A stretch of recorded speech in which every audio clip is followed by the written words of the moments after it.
Chemical industries में आज हम डिस्कस करेंगे अबाउट द पेट्रोलियम इंडस्ट्री। इसमें हम देखेंगे कि पेट्रोलियम क्या चीज़ है और इसका ओरिजिन कैसे हुआ और इसकी इम्पोर्टेंट फ्रैक्शंस कौन सी हैं और रेजिड्यू ऑयल क्या चीज़ है। पेट्रोलियम दो लफ्ज़ पर मुश्तमिल है। पेट्रो मीन्स रॉक्स और ओलियम मीन्स ऑयल्स, यानी rock oil. Oil which is step between the two layers of the impervious rock. Impervious कहते हैं दुश्वार गुजार को। अब पेट्रोलियम क्या है? एक नेचुरल प्रोडक्ट है जो कि अर्थ क्रस्ट में पाया जाता है। अब क्या है? पेट्रोलियम एक कॉम्प्लेक्स मिक्सचर है सेवरल गैसेस का, जैसे गैस हाइड्रोकार्बन्स, लिक्विड हाइड्रोकार्बन्स और सॉलिड हाइड्रोकार्बन्स। और साथ में इसके क्या होता है? वाटर, साल्ट और अर्थ इम्प्योरिटीज़ भी होती हैं। अगर हम इसके कलर की बात करें तो ये डार्क ब्राउन ब्लैक कलर का होता है, या ग्रीनिश कलर का भी ये होता है। अगर हम ओरिजिन ऑफ पेट्रोलियम की बात करें तो ये बनता कैसे है? Decomposition of dead plant and animals buried under earth crust million years ago. अब ये बिलीव किया जाता था कि जो प्लांट और एनिमल्स हैं ना, जब वो सीज़ के अंदर या समुद्रों के अंदर डाई हो जाते हैं तो उनकी जो बॉडीज़ थी वो सीज़ के अंदर तैरती रहती थी।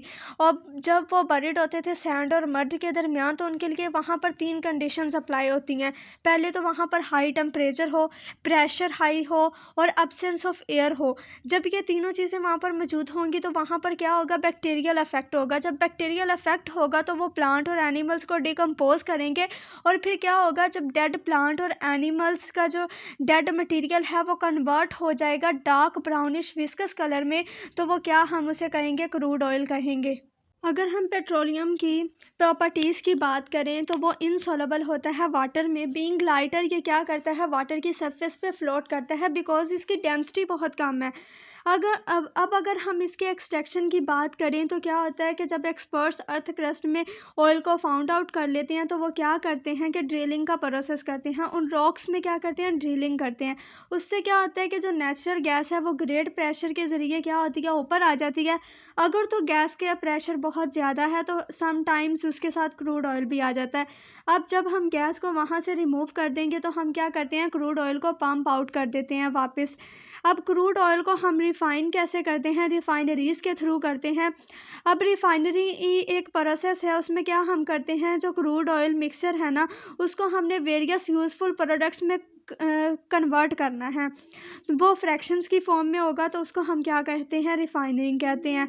अब ये प्रोसेस कैरिड आउट कैसे होता है? इसके लिए हम फ्रैक्शनल डिस्टिलेशन को यूज़ करते हैं। जो प्रिंसिपल है फ्रैक्शनल डिस्टिलेशन का वो क्या है?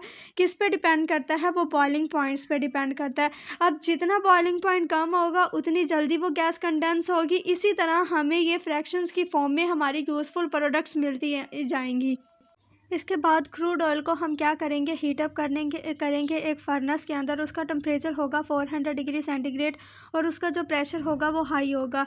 अब जब हम इसको हीटअप करेंगे उसके बॉइलिंग पॉइंट के बिहाफ पर, तो जो सबसे लाइटर गैस होगी वो कंडेंस हो जाएगी।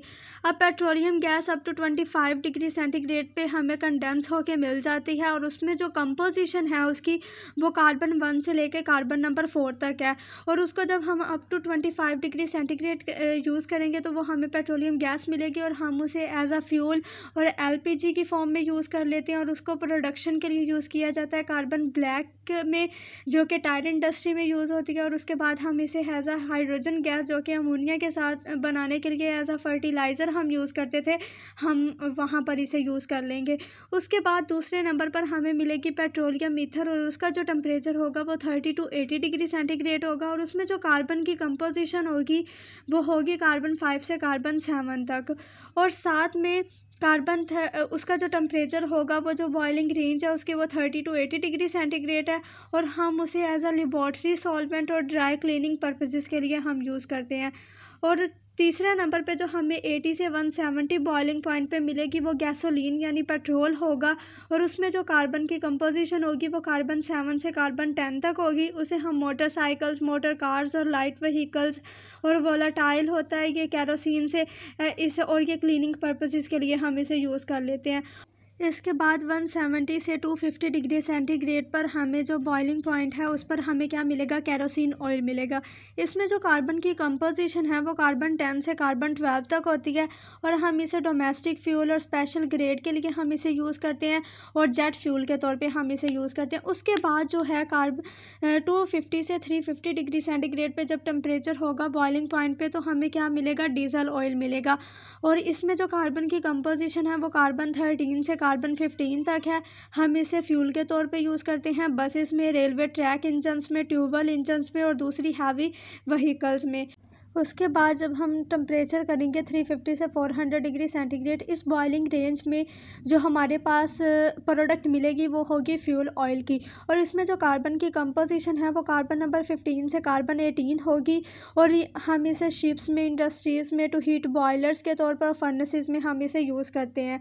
अब ये तो हमारे पास मिल गई प्रोडक्ट्स जिनका बॉइलिंग पॉइंट 400 तक था, ये 6 प्रोडक्ट्स हमें मिल गई। उसके बाद एक रेजिडुअल ऑयल बच जाती है प्रोडक्ट जो कि इस टेम्परेचर पे हमें नहीं मिलती। उसके लिए हम क्या करेंगे, टेम्परेचर को इंक्रीज़ करेंगे, अबव करेंगे 400 डिग्री सेंटीग्रेड से टेम्परेचर इंक्रीज़ करेंगे तो ये क्या होगी कि हमारे पास कलेक्ट हम इसे कर लेंगे फर्दर फ्रैक्शनल डिस्टिलेशन के थ्रू।